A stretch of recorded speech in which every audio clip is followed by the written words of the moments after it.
Guys, it's arrived, the biggest Halo Infinite update almost in the game's entire life cycle, and it is pure Halo fun. I always talk about capturing that Halo feel we all grew up with, and I have to say, this update has something for everyone. Whether you're a competitive Halo fan, a casual custom game enjoyer, if you just play big team battle, or you enjoy arena. It's funny because this update is larger than any of the seasonal updates we got during the game's first few years. What hasn't been said publicly was that with today's update, extra stuff behind the scenes was added to the game. That means Halo Infinite is going to be supported into 2026. For today's update, after 15 years, the Falcon has finally returned to Halo. I've been waiting for this to release ever since we first saw it in leaks over 2 years ago. It's such a fun vehicle. Compared to the leaked version, the one we got today, it isn't all too different. What you don't know is that it takes 3 skewers or 8 sniper rifle shots to take the thing down. It's a beefy boy. The Falcon has 2 mounted weaponry, a grenade launcher and a chain gun, as well as 2 passenger seats to capture the flag or shoot the enemy team. For anyone who was worried that the Falcon wouldn't be strong or it could be taken down very quickly, Halo Studios made sure it has enough health that you can fly it around for a good amount of time. The Falcon literally is the warthog of the skies, and I was a bit concerned the big team battle maps would be too small for it. I'm happy to report it is so much fun and it fits the map so well. Everyone today when I was playing big team battle all wanted to use the Falcon. I basically saw the whole team running for it. Now, while we are on the topic of new content and the Falcon, a brand new playlist launched with the vehicle. It's called Famished Falcons, and it is pure Halo fun. It's like a custom game in matchmaking, and I'm sure it'll go to Action Sack after this update rolls out. It's basically multi-team from old school Halo. 4 versus 4 versus 4 versus 4. You basically just have to steal one flag and score it while 3 enemy team Falcons are hunting you down. It also lets you get the Falcon over and over so you can learn how it plays. It's really fast. The thing I love most is that you can choose to hijack another enemy Falcon, you can stick with your team, or you can just mess around entirely. There's even a button with the new functionality to teleport straight to the Falcon. In terms of traditional game modes, the Falcon has been added to Big Team Battle and Firefight. What I love most about this update is everything that has been added incentivizes playing with friends. The Falcon especially. 4 seats plus the driver. If you take out a stacked Falcon, that is an instant kill-tacular, and I love to see it, I really do. Next up today we have the brand new weapon, the Carbine, a reskin of the shock rifle, but you can't tell honestly outside of the reload animation. I used the Carbine today in a variety of modes, and functionally it fits well into the sandbox. I was worried with how many different precision weapons were in the game already, the DMR, the Bandit,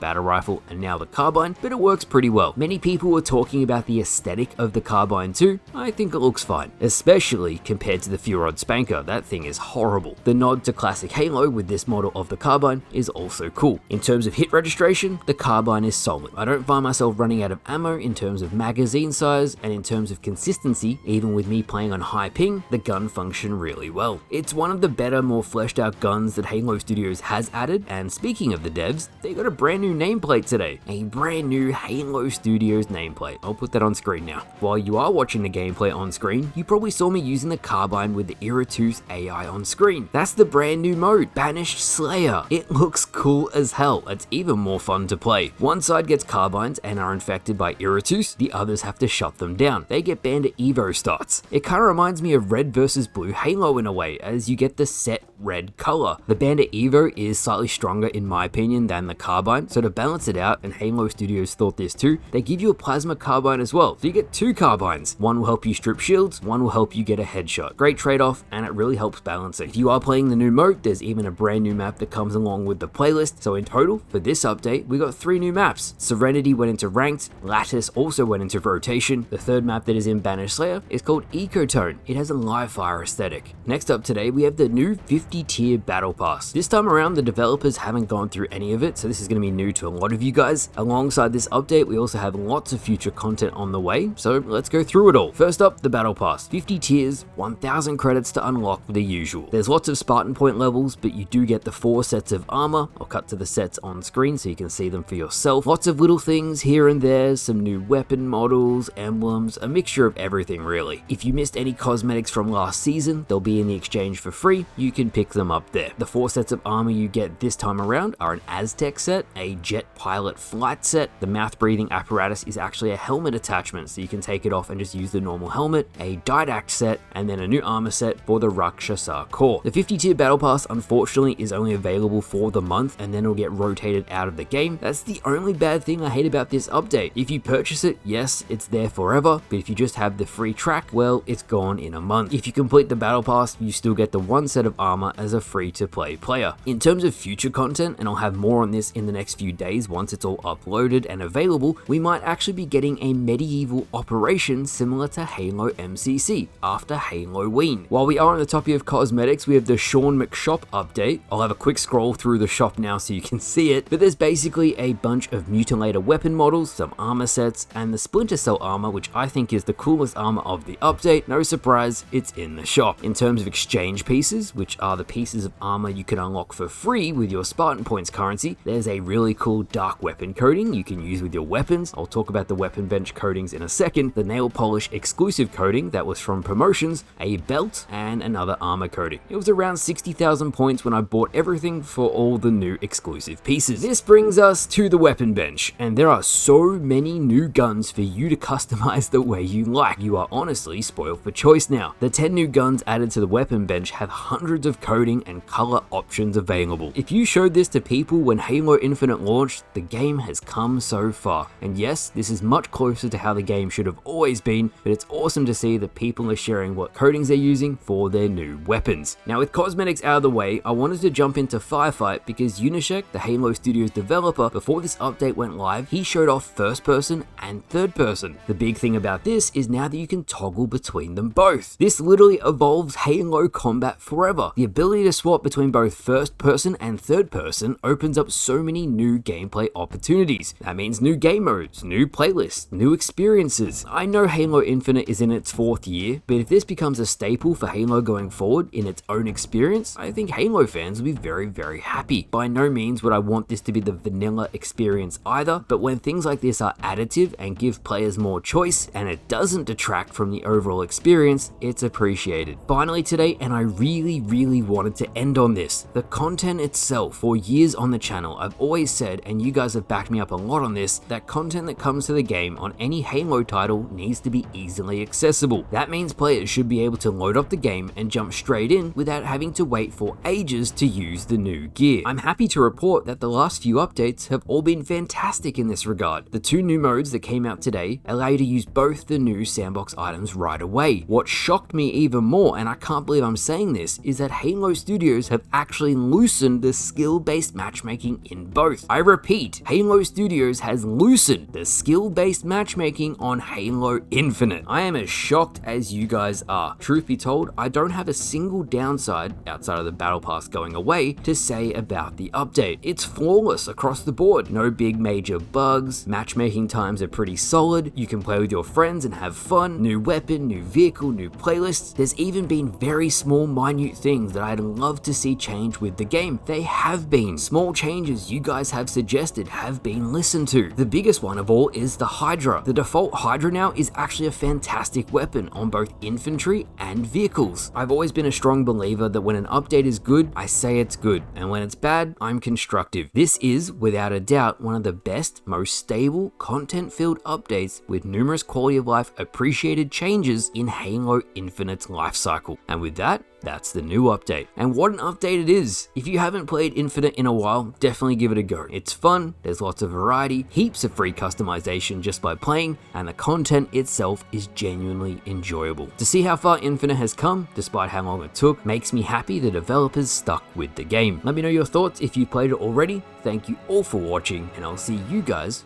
later.